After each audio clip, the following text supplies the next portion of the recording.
You know what, folks?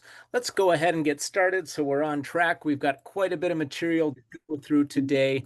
And if folks are still joining, that is okay. I'm sure they'll catch up with us as we go. So if you are just joining us, feel free to throw your name, where you are at, and what you're farming in the chat so we can all get to know each other a little bit more. So with that, we'll go ahead and start. This is part of our risk management webinar series, one of six, 5 or 6 that we've done this summer. Um, and this is part of the Go Farm Connect project, which is a project of renewing the countryside. So today we're going to be learning all about financial planning for risk management, how to make good decisions based on what the numbers are telling you, and how to use some financial statements in your records to create plans going forward. So this Go Farm Connect project is put on by a bunch of farm connectors. This crazy fun group here are folks that are farmers and they're here to help you as farmers. So if you need help navigating some of those tricky USDA government systems like FSA or NRCS programs, feel free to go to the website here or scan this QR code and contact one of these crazy folks here and we'll help you navigate some of that territory. Couple of housekeeping items as we get going here. Everybody is muted for the time being. And if you do have a question, please don't let that stop you. Just put it in the chat. Laura, my colleague, is monitoring the chat and she will be asking those questions at the end during the Q&A time. Also, we're recording this webinar, so if you want to go get lunch or your kid comes in and you miss something, that's okay. You can go back and review if you so choose. So those are our housekeeping items. Welcome, folks that are just arriving. If you are just coming in, please put your name, where you farm, and what you farm in the chat so we can all get to know you a little bit more. All right. So as I said, this is one of 5 or 6 of these webinar series that are coming up this summer. We've got one more, and that's on value-based decision making for risk management on your farm. Each one of these webinars has been followed by an in-person field day held at a farm. And next week, we're going to be going to Relindis Tagomo's farm. They're always at 5:30 to 7:30, typically the following Tuesday after the webinar, so you can kind of put a real, get some eyes on some of the stuff you learned here today during your lunch hour. So if you are interested in coming out to visit Relindis's farm, Kashiri Farms, down in Kenyon, Minnesota, scan that QR code and hopefully we'll see you next Tuesday, where we'll be talking a little bit more about what we learn here in this webinar. All right. And with that, you're going to be hearing from a lot of me and some from Relindis and my colleague Laura today about how we were able to help Relindis plan out for a new purchase of her farm. So we're talking about financial preparation, financial planning for risk management. And I thought there's no better way than to illustrate how we were able to do that with one of our clients, Relindis, how we helped her get an FSA loan, and how she was able to move on to a new farm property and really expand her business. So we're going to break today's agenda into describing a little bit of the opportunity that Relindis had, and then the different options that FSA lending has, and then all the list of requirements that FSA needs to get those loans, and then we'll finish up with some of the reasons why one might want to pursue a loan with FSA if they're doing some financial planning. All right. So, and again, Relindis, feel free to jump in. This is your experience. You've lived it. We got to tangentially experience it. But to sum up, Relindis had an opportunity to buy a small farm, Seven Songs Organic Farm, if you're familiar with that, a big garlic grower farm down in Kenyon, Minnesota, owned by Melissa Driscoll, who's been a longtime advocate of small farm growing. She's been an advocate for Sustainable Farming Association and on their board for a long time. And just a very good farmer that's been in the small farm neighborhood for a long time.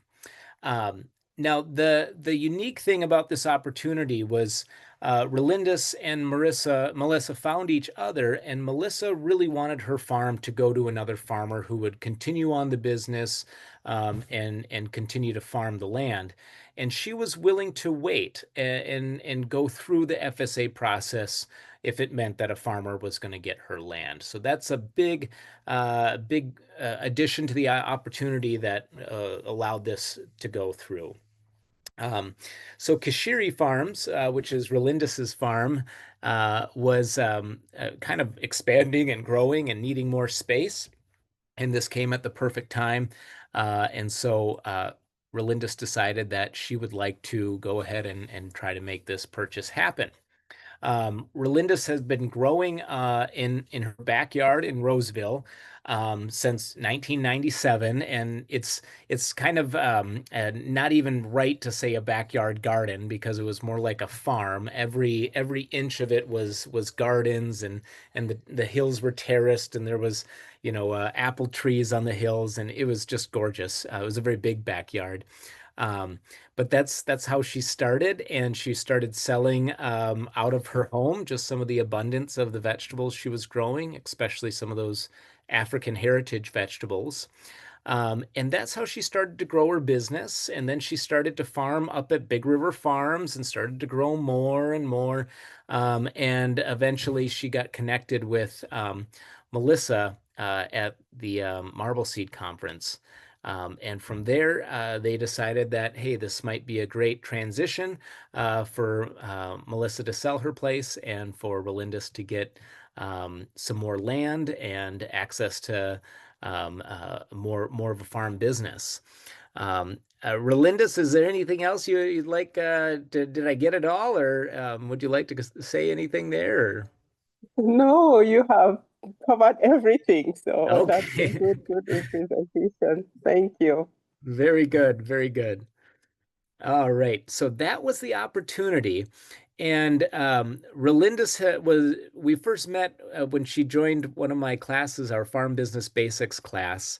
And so she learned the value of record keeping, learned how challenging it is for farmers, learned what financial statements were able to do. So when this opportunity came up, she knew to call me and Laura right away. And we got to working on creating her financial statements so she could go to FSA or to a lender and purchase this farm. And by the way, any of you listening, if you're in a similar opportunity and you need some financial statements created for a lender or for a grant, let us know. That is what Laura and I do for our bread and butter. That is our day-to-day work, and we'd be happy to help you with that. Um, so financial planning, what is it? Why should people do it? Basically, you should do a financial plan for anything that is a major decision in your life or in your farm business life, such as purchasing a new farm. Or if you want to invest in an expensive piece of equipment, maybe you want to buy that carrot harvester or that water wheel transplanter or that walk-in cooler, and you know it's going to be a kind of a lot of money, or a new pickup truck or a new livestock trailer. A financial plan can really help you measure whether that investment is going to be worthwhile or not. And of course, anytime you're doing any lending activities, the banker's going to ask for your balance sheet. The banker's going to ask for a cash flow. So you're going to need your financial statements then anyway. It's also not a bad idea to do when you're hiring staff, maybe for the first time, or maybe you're adding a bunch more positions. That's a pretty significant increase in costs, and should probably be planned out. And of course, if you're doing a farm transition, either selling to someone in your family or outside of your family, a financial plan is a very good idea And then a lot of you guys are familiar with writing grants, some of the small grants that come out from MDA, and a lot of times they require a balance sheet and a cash flow, or an income statement or something like that. So sometimes even those simple grants require some financial statements. And then if you are a real geek and love to do goal setting, I'm right there with you. And financial planning documents can really help in that process. So, what are financial statements? Why do I keep talking about these things? What do they do for you? We're going to go through them in a little bit more detail. But basically, financial statements are synthesizing all of your farm records that you've taken throughout the year, and they can come up with some pretty valuable data that can take the temperature of your business. It's important to think of these statements more as like measurements of business health than anything else. Uh, Basically, they all measure different things, these four financial accounting statements, and they measure things a little bit differently. So it's like when you go to the doctor and you get your temperature, you get your they listen to your heart and get your beats per minute. They listen to your breaths and they get your breaths per minute. All of that sort of stuff is kind of like these different financial statements. They all measure something a little bit different, but it all gives a very nuanced picture of the overall health of your business, the financial health of your business. So the four financial statements are the income statement. You might have heard of it as the profit and loss statement. And that takes your income and expense records. Your balance sheet basically measures all your assets and liabilities. Your cash flow statement basically estimates all of the income and expenses coming in throughout a given period of time, typically a year. And then the last statement is your year-end financial review, also known as the statement of owner's equity, and that requires production records and income and expense records and a whole bunch more. So let's dig into them a little bit more so you kind of have a knowledge of what I'm talking about. The income statement is probably one of the easiest to do at the end of the year. And basically, it's a measurement of the profit or loss on your business over a given period of time. You could do it for a month, you could do it for a quarter. Typically, on a farm, we see it over a year. So, and again, it's also called the profit and loss or the P&L. And it gives you a solid measurement of your business's profitability performance throughout the year. You can use the income statement to then create a budget for yourself for the next year, either through the whole farm or specific enterprise. And you can use some of the data you glean from it to make these break-even analyses, which is great for setting up targeted goals for I need to produce this much or I need to charge this much for these items to break even. Um, and again, the record keeping requirement for an income statement is all your expenses and all of your income for the business for that year. Next up, we have the balance sheet, also a very important financial statement, and that's a measurement of the business's equity at one given point in time. So it's just one day, 1 hour, measures all of the assets that you have and all of the liabilities that you have, and in a very capitalistic view, measures your dollar worth. Um, so why one would want to do a balance sheet is that you can you can measure your liquidity and your solvency of your business. So liquidity is, can your business pay your short-term debts? And solvency, can your business pay your long-term debts and be around for the long haul? Some of the requirements on the record keeping side is that you're going to need to know, and you're going to need to put a dollar value on basically everything you own. So, what's the value of your home? What's the value of your land? What's the value of your livestock? What's the value of your pickup? It's a very capitalistic economic statement. So, everything has to have a dollar value. And then the trickier part is you have to go in and find all your debt. How much do you owe on that credit card? What's the balance of your mortgage? What is your car payment? So you measure all of those things, mash them up, and then you usually end up with your equity. So how much dollars are you worth? Again, very capitalistic measurement of yourself. but it's a fine tool for benchmarking how your business is doing. You can look back at it, every year or every quarter or whatnot, and you can really get a feel for, oh, my equity is growing or maybe my equity is shrinking. And that'll tell you a pretty good idea of how your business is doing. Then we have our cash flow statements. This is a measure of all the cash flowing into your business and cash flowing out of your business over a period of time. And this may sound very similar to the income statement, but we're going to break it down to when that cash comes in and when it goes out. So we're measuring on a per month basis or a per day basis if it's very, very close, um, and really getting an idea of how cash is coming in and out of that business. It's great to spot, in the coming season, some short periods where you might be a little short on cash, or maybe some periods where you're going to have quite a bit of cash on hand, and maybe you want to save that for some of the leaner times. This statement is used to calculate your repayment capacity. So that's basically if you wanted to get a loan, how capable are you of paying it back? So obviously, the lending folks are very interested in this statement.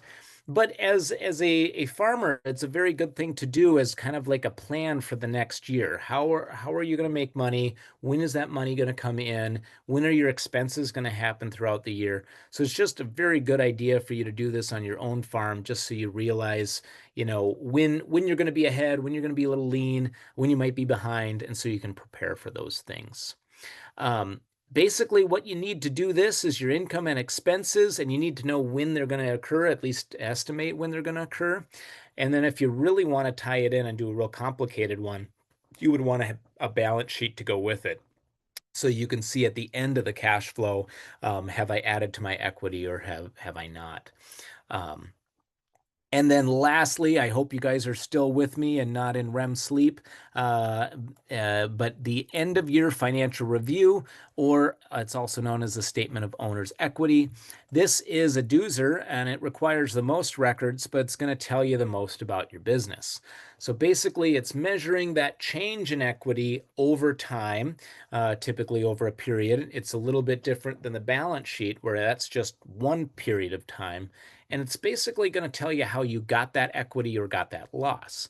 It definitely measures your profitability, it measures your efficiency, but it also measures your liquidity and solvency of your business too. You're going to need two balance sheets to be able to do this. All of your income statements, all your expense records, and all your production records. So it really is a long, a deep dive into your finances, but it tells you a heck of a lot of information. And very, very good thing to do. And again, if this is something you're interested in and want help with, feel free to reach out to me or Laura, and we'd be very happy to help you with this at the end of the year. So again, all of these statements, as important as they are, all start with farm records. So wherever you want to get to in your financial plan, whether it's buying another piece of land or a piece of equipment or transitioning it, or adding another partner to the business, that financial plan is probably going to require some financial statements, and those financial statements all start in your farm records. So if you were with us last month, we talked all about financial record keeping, how to do it, some tips and tricks of the trade. And if you're interested in it, feel free to go to Go Farm Connect and watch that webinar from last month. All right, so we talked about the opportunity that presented itself to Relindis, a little bit about those financial statements she needed to be able to do some of the lending. So now let's talk about FSA lending requirements. FSA, or Farm Service Agency, is a branch of the USDA, or the federal government, that provides loans for farmers at reduced rates with favorable terms. It's been around for a long time. It's one of the rare programs in the government that actually makes money. And it has really helped farmers be able to purchase land that maybe they couldn't have through a traditional lender. But that said, this is government money handing out taxpayer dollars, so they want to be very careful with that money, and the requirements for it can sometimes be extremely tedious. Um, but before we get into the requirements, let's talk a little bit about the products that they offer. And here I know it's probably a little funny to hear a loan called a product, but it's basically what banks and credit institutions give out.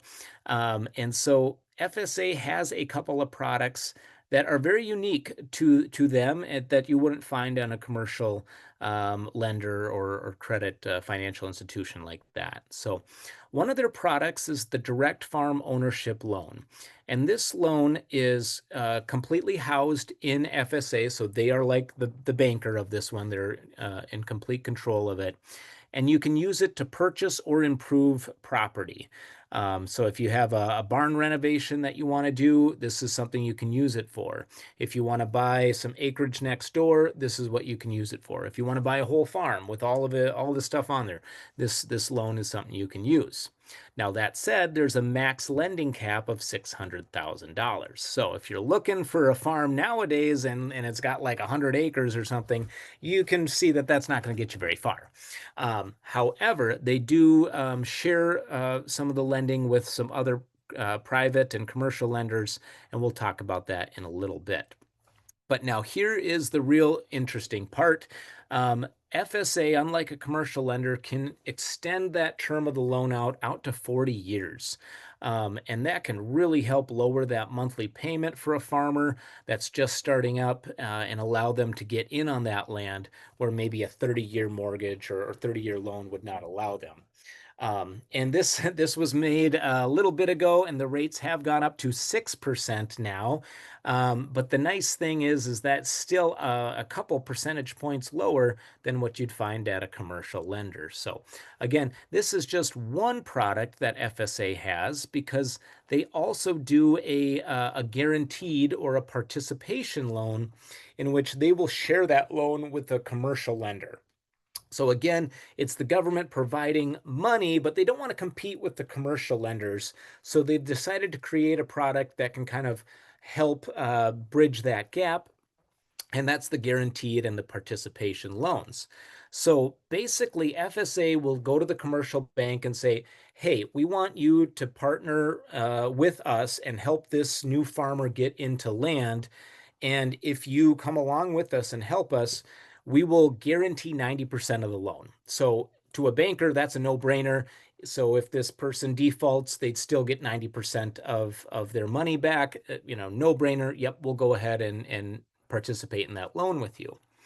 Um, they also do a shared loan. So some of the loan will be with FSA and some with the commercial lender, and usually they guarantee that portion as well.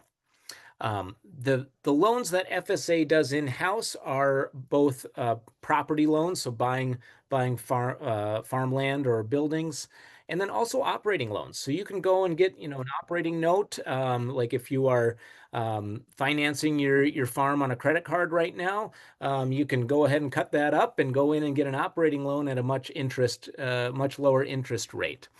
And then they do all of these with the participation loan too. So now here is one of the products that we had Relindis go with to purchase her farm, and it's probably one of the best deals that are out there for the purchase of real estate, and that's the down payment farm ownership loan. Basically, this is designed for folks that have a down payment and they're able to put down 5% of the purchase price of the loan. If they can do that, then FSA will take 45% of that loan. They'll give the other 50% to a commercial lender. And FSA's portion, they'll go ahead and lower that interest rate down to 2%, or 4% below what the ownership rate is right now. I think at the time when Relindis did this, it was 1.5%. Now it's of course up to 2, but that changes all the time. So this is a really great product to allow farmers to get in at a lower rate, lower monthly payment, and then also a much lower interest rate. So the total cost of the loan is much more reasonable. And you'll see this in black and white here in the next couple of slides. So again, these are really helpful products for folks planning on purchasing land or other assets, but they're going to require a lot of paperwork. Just because it's the government, they got to cross all their T's, dot all their I's, make sure they're spending taxpayer dollars wisely. So they're going to require quite a bit of records.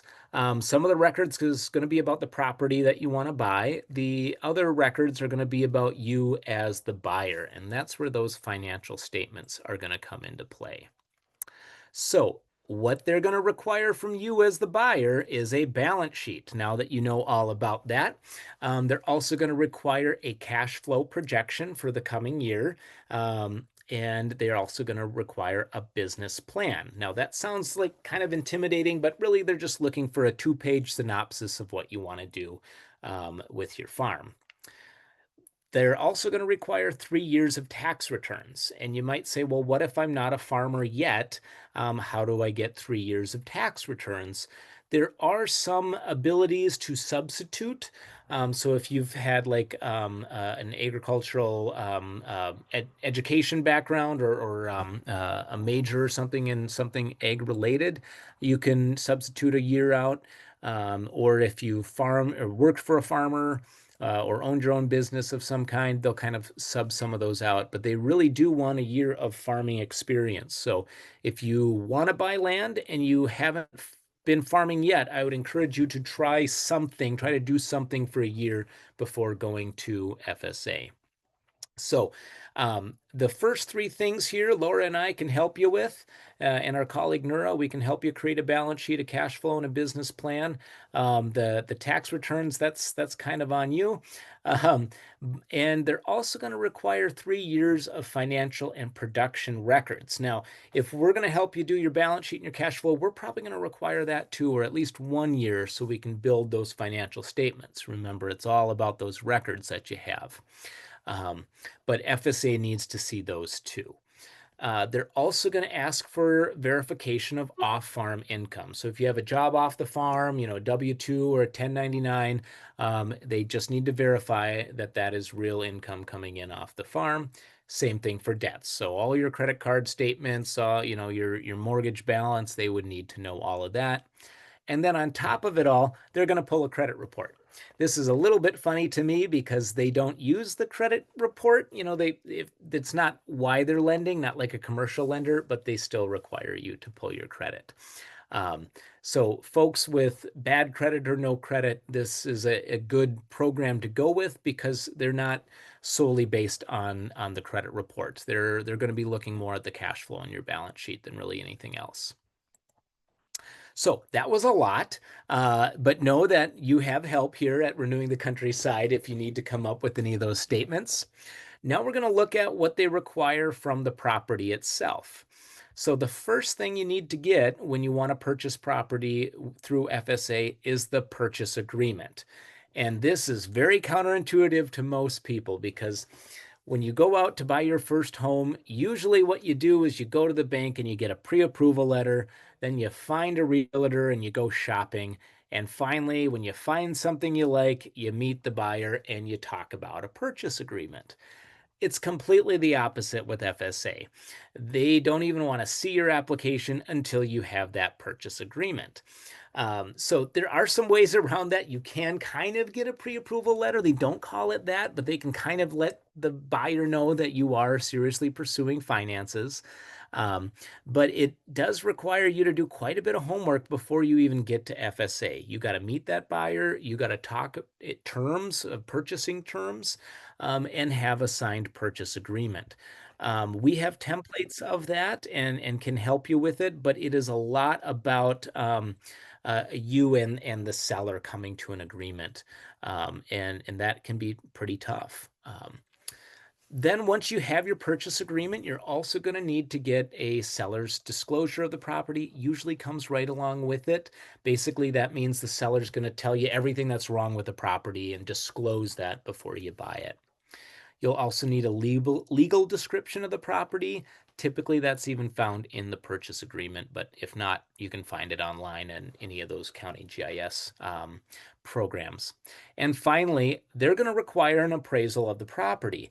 And that's nothing new. A commercial lender is going to require that as well, except the commercial lenders are going to charge you for that. An appraisal runs somewhere between $600 to $700.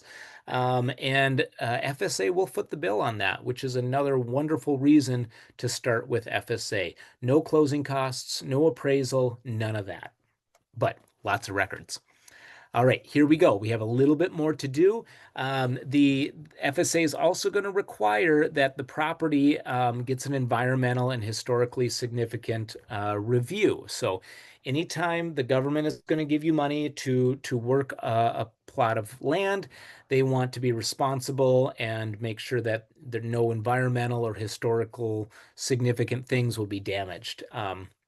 Typically what this looks like is they'll give that environmental and historical um, uh, office 35 days to comment. Typically that office won't comment, but they have to wait those 35 days. Finally, there's going to be a water and a septic test, and then of course you got to get that application filled out as well. Um, Most of this stuff, if you've purchased property before, it's, kind of all goes along at once. Maybe the water test is something a little bit new that FSA offers, and definitely this environmental review. So if you're putting it together, this can take a long time. So one thing is kind of a requirement is you can't really be in too much of a hurry to close, just because everything has to be just squeaky perfect to get it all to go through. So, I just showed you 8 things that you have to have and 7 things that the property has to have to get it to all jive, and they all seem difficult. So you might think, why bother even lending with FSA? And that's because of 2 very important reasons. The terms of the loans are very good. We're talking up to 40 years of extending the life of the loan. You don't find that anywhere else in the commercial world. There's no closing costs. There's no appraisal, little to no down payment depending on the product. And you never get penalized for paying extra or paying it off early. So these are all really, really favorable things that you don't find in a commercial credit world, and definitely some reasons to look at FSA and go through all of the paperwork. The other thing is the interest rates. They're always going to be lower than a commercial interest rate, and we'll show what that does here in these next slides. So, getting back to Relindis, to purchase the farm, she needed $425,000. And if we just compare that first product that I talked about with FSA, which is just the farm ownership loan, compared to another commercial credit or just your standard mortgage rates today, you can see that the monthly payment is going to be much lower with an FSA loan. And that's because of that 40 years that they can stretch the term of the loan out for and their lower interest rate. So you can see this is going to be a much easier payment, 2,300 a month instead of 31 or 28. That's a lot easier to swing, especially for an emerging farmer who's just beginning. But that's not the total package here, too. We should also look at the overall cost of the loan. And this is sometimes a staggering number that you very rarely see, but they say when you purchase your home, you essentially pay the bank for it twice. And that's not wrong, especially when you look at what you would pay for the loan over the whole life of the loan. Typically, it's more than double that purchase price. So at 425,000 with this 40-year product at 6%, over the total life of the loan, it's about 1.1 million. And honestly, it's about the same when you look at a commercial credit, but you're going to be paying that off about 10 years earlier. Now, you might see if you're quick with the eyes, is that the commercial loan here is actually better off on total cost. So it's about a million and not 1.1 million. But this isn't the product that Relindis bought. This is she went with this down payment farm ownership loan, which definitely took the cake as far as the terms and the interest rate. So again, how this loan works is that They're going to require a 5% down payment. FSA is going to take 45% of that balance then, and they're going to charge you about 2% on that balance.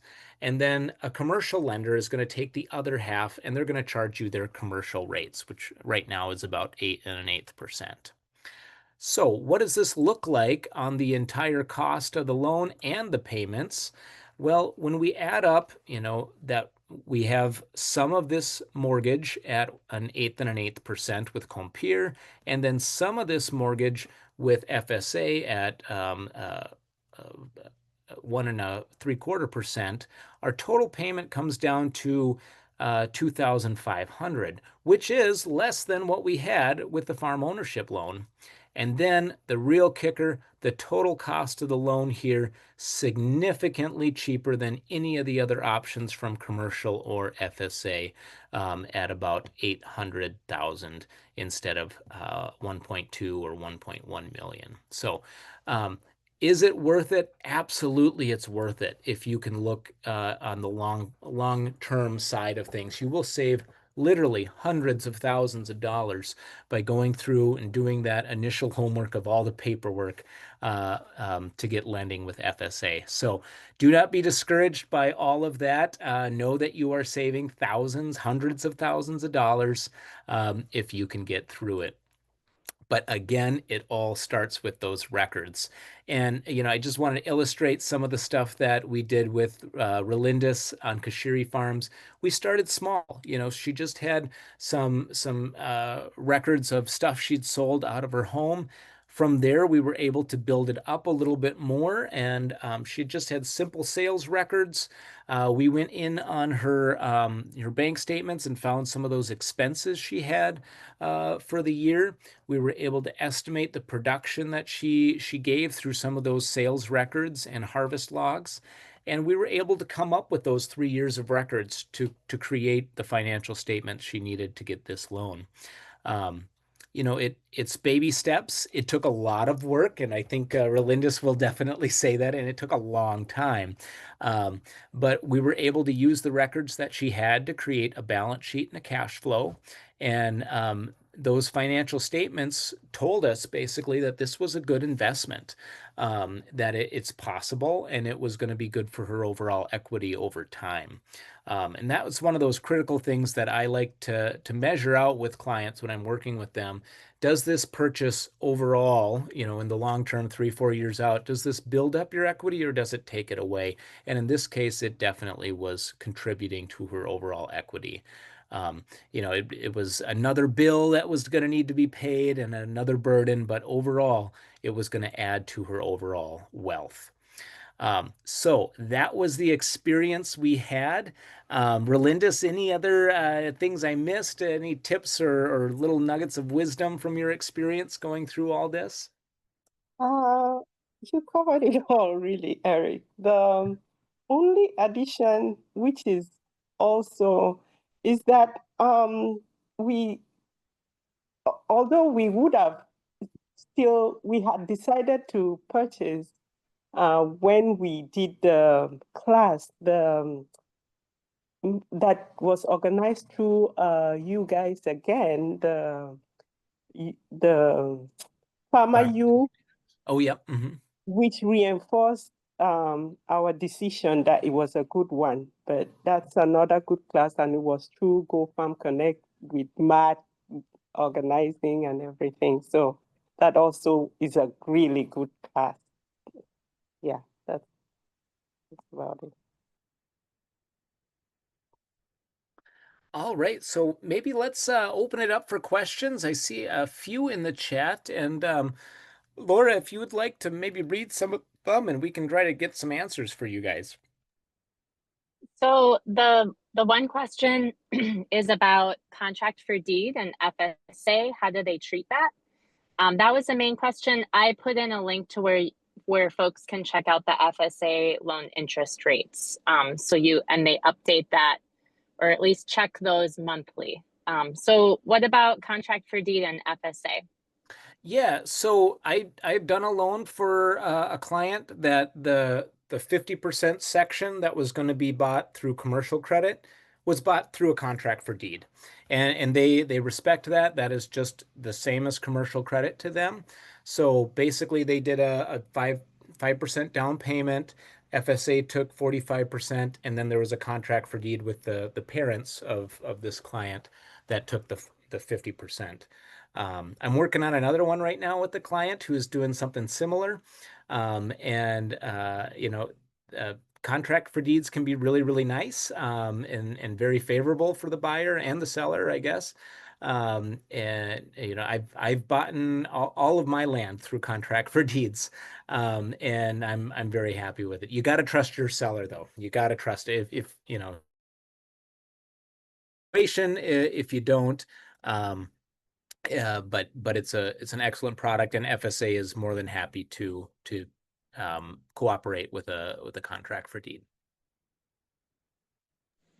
One thing to note about contract for deed, because this came up with a farmer that we worked with, they entered into contract for deed, and after the 5 years, they wanted to finance with FSA when they had a balloon payment due.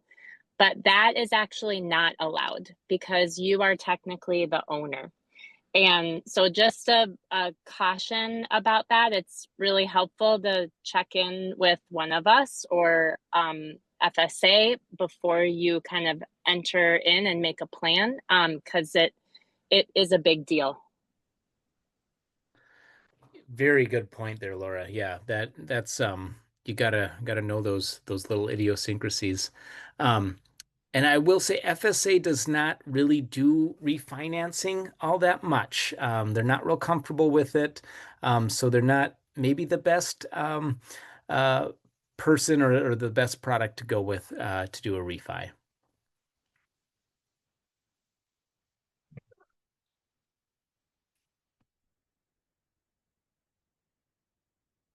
Oh, Carl put in the chat that you can sign up for FSA announcements. So if you want to get, the current interest rates or any other program coming out, feel free to sign up for their what is it, monthly or weekly announcements. You can get it text to your phone, emailed, however you like. Eric, could you share about rural finance and some of the other programs that you've had experience with farmer down payments as well?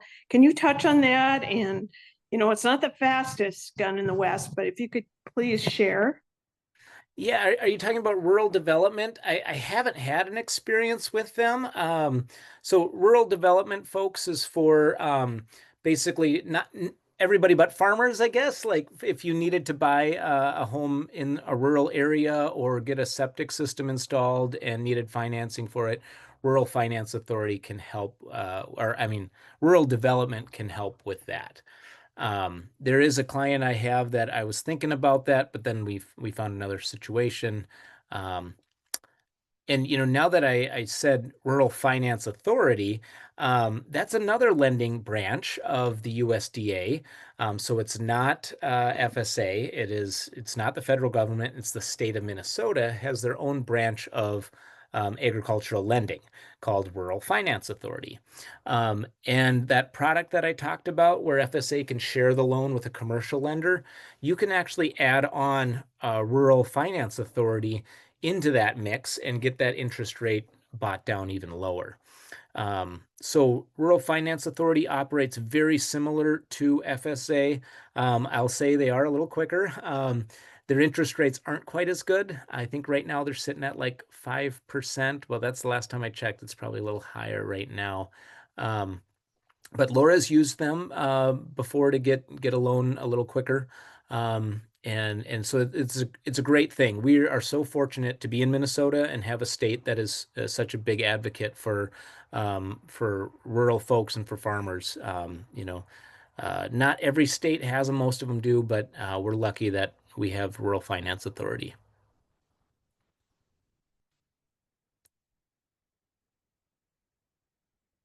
Eric, which one is the one for the down payment to assist farmers with down payments through MDA? Yeah, so I think that is part of Rural Finance Authority as well. That just was announced, so you can apply for a down payment assistance payment, basically, and it's from the Department of Agriculture. They will give up to $20,000 for you to put towards a down payment on a farm.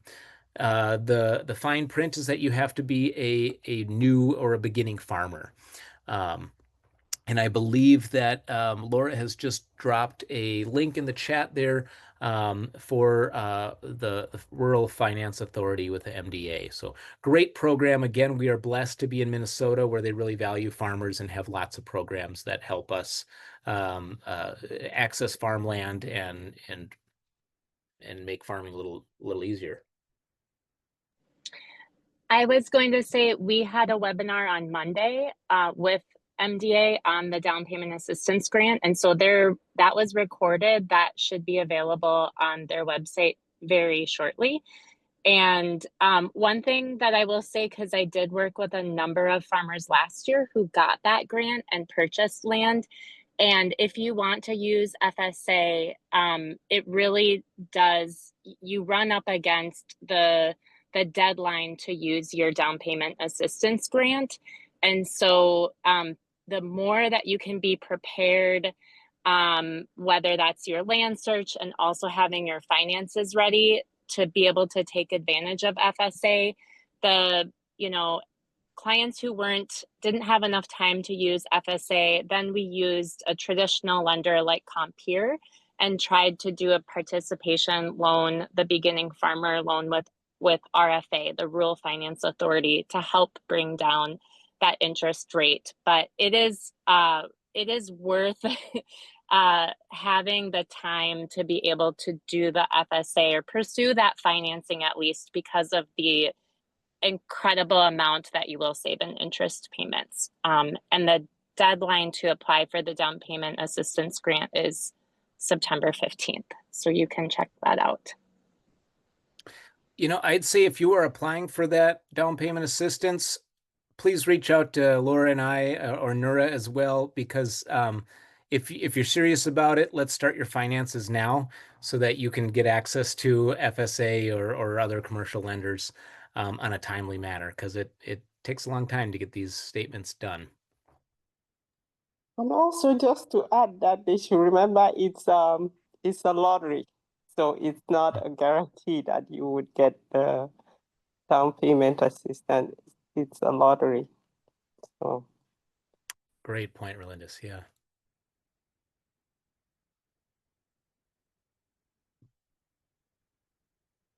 Any other questions out there? I think feel free to take yourselves off mute if you just want to ask it and not put it in the chat.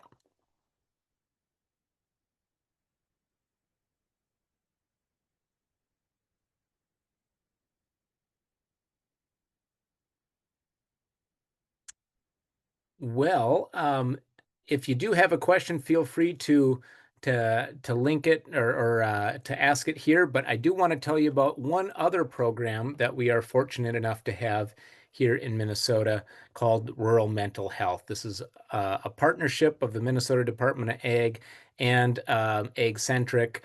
There is free financial or free mental health consultations with these three providers here that are professionally trained mental health specialists. My Zoom just did something weird. Is everyone seeing my screen still? No. What did I do? Okay, here we go, folks. Sorry about that. So we have a wonderful resource here, which is rural mental health, free confidential counseling from mental health professionals. You can call 24/7 at that number below, or you can call one of these gals individually and get the help you need. Again, this is free, no insurance required, no payment, no nothing. August, for me at least, has been a very difficult month on the farm. There is a lot of pressure. There is a lot of stress. Everything's coming at you all at once, and sometimes it can be and most of the time, not just sometimes, it can be extremely overwhelming. So if you are in need of some help and just need someone to talk through these things, please give these folks a call. They are free. They're wonderful. I have used Monica McConkey before for spousal matters and financial stress matters, and she's always put me at ease and been very professional. And it's just a wonderful thing we have. Healthcare is always a pisser, and so don't let your mental health be a get the better of you. This is outside of an insurance stressy world. Just call and get the help you need. Um, Sarah. Awesome. Thanks for promoting that, Eric. That's really an important thing to share. I also wanted to share that I put, if you need some assistance with your farm financials, please fill the form. There's an intake form on the chat right now that you can fill out. And additionally, right now, the state of Minnesota is working on getting some farmer surveys filled out. And so they're really pushing to get statewide producer surveys to find out what's happening in the state and what they should be funding. So this is data-informed strategies to develop the local and regional markets throughout Minnesota. So filling this out will actually help you decide what the state of Minnesota, if you're a farmer in Minnesota, fill this out because it'll help the state decide what programs and services they should be providing to our farmers. And mental health is a service that's in there. Farm business management is a service that could potentially be in there. And so is the down payment assistance grant and beginning farmers, the emerging farmers office. There's so many different things. So absolutely wanted to share that and go from there. So thank you guys. Please fill out that link. So feel free to take a snapshot of this screen right now, or it'll be in the recording too if you want to go back and look. So with that, I want to promote our field day next Tuesday, 5:30 to 7:30 at Relindis's farm, Kashiri Farms down in Kenyon, Minnesota. You can see the whole place that we described today and know it a little better with the background you've just learned about. Feel free to scan this QR code to register for the day. And again, if you need help with anything navigating an FSA program, feel free to reach out to a Go Farm connector, and we will get you the help that you need. So with that, I hope you guys got something good out of this. Or at least got to REM sleep if we put you under. Best of luck growing out there during this challenging month. Reach out if you need anything.